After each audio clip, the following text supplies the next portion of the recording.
Bonjour à tous, nous voilà aujourd'hui le 30 juin. J'espère que vous avez passé un excellent mois de juin. Aujourd'hui, nous nous retrouvons pour une nouvelle leçon intitulée Commencer à entendre Dieu. Père éternel, nous voulons te dire merci, merci parce que tu nous as gardés tout au long du mois de juin. Père, nous sommes infiniment reconnaissants pour ta grâce, ta fidélité, parce que chaque jour, tu nous renouvelles ta bonté et tu nous donnes le souffle de vie.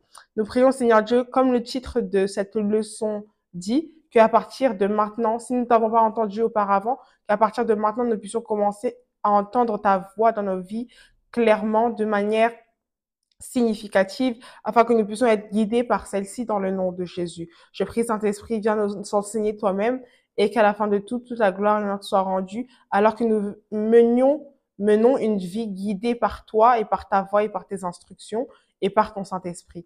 Au nom de Jésus, j'ai prié. Amen. Comme j'ai pu le dire, aujourd'hui, le thème, c'est commencer à entendre Dieu. Notre verset de mémoire est tiré de Jean 8, 47. Jean 8, 47 que je lis. Celui qui est de Dieu écoute les paroles de Dieu. Vous n'écoutez pas parce que vous n'êtes pas de Dieu.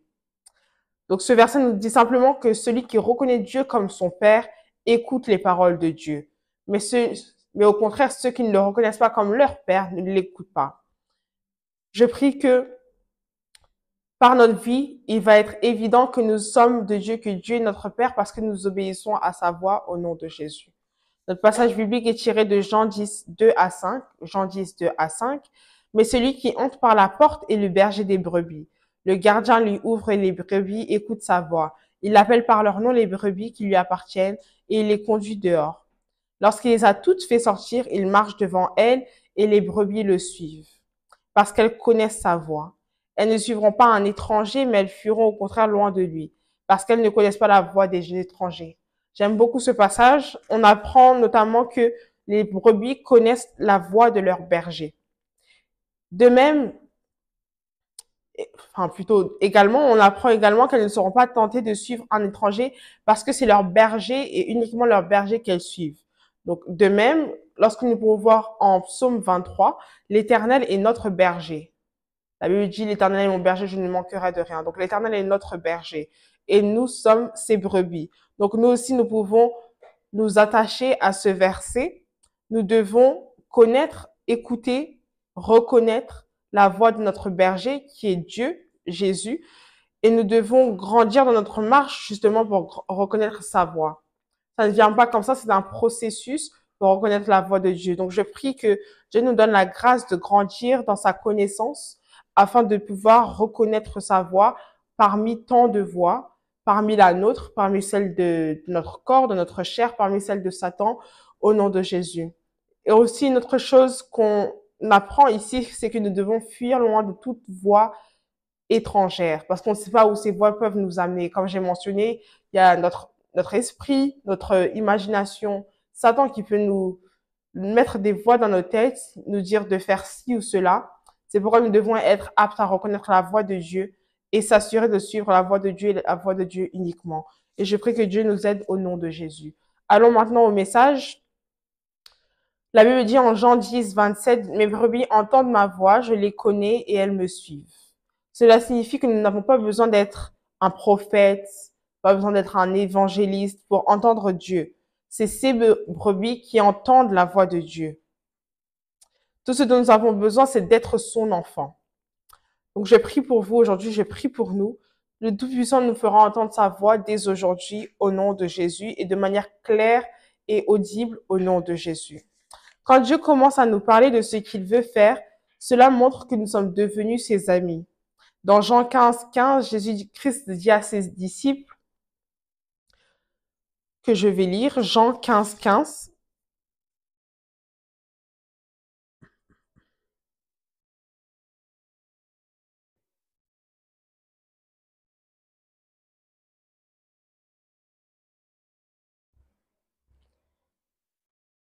La Bible dit,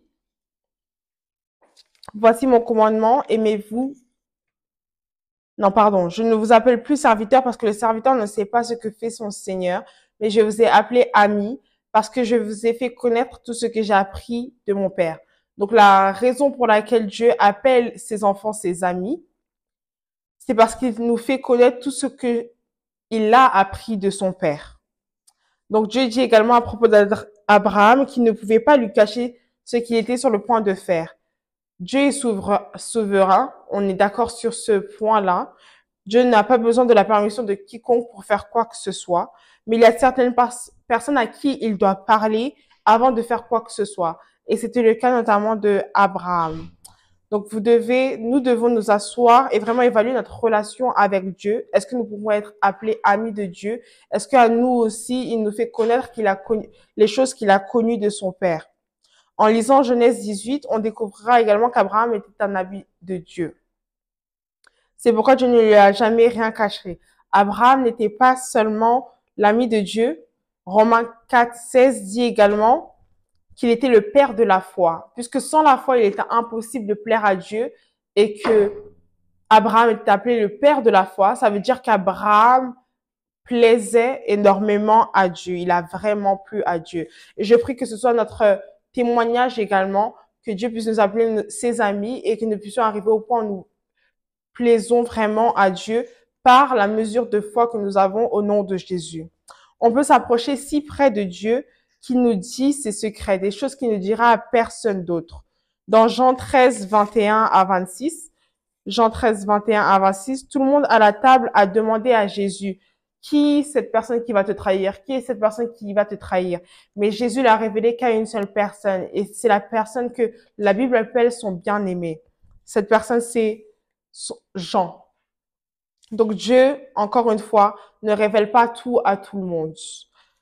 Nous devons avoir une certaine proximité avec lui, nous devons chercher cette proximité. Cette proximité ne s'atteint pas en vivant une vie chrétienne ordinaire, mais nous devons faire des efforts intentionnels pour nous approcher de Dieu et arriver au point où il peut nous appeler ses amis et nous révéler des choses qu'il ne révélera pas à d'autres. Parce que c'est une belle chose de pouvoir dire que Dieu n'a pas dit cela. C'est une belle chose de pouvoir affirmer cela avec confiance. Et ça arrive seulement lorsque on est certain de qu'on a entendu de Dieu. On est certain de la voix de Dieu. Par exemple, dans 1 Roi 22, 6 à 28, également un autre exemple, toujours dans ce thème de entendre la voix de Dieu, de nombreux prophètes ont prophétisé. Ils prophétisaient dans le mensonge. Mais Michée, qui a entendu Dieu distinctement, s'est distingué et a déclaré la pensée de Dieu et cela s'est produit. Donc nous aussi, comme Michée, nous pouvons être capables de dire, ça, mon Dieu n'a pas dit ça, mon Dieu ne veut pas dire ça, mais mon Dieu a dit cela et on doit pouvoir voir la parole de Dieu s'accomplir.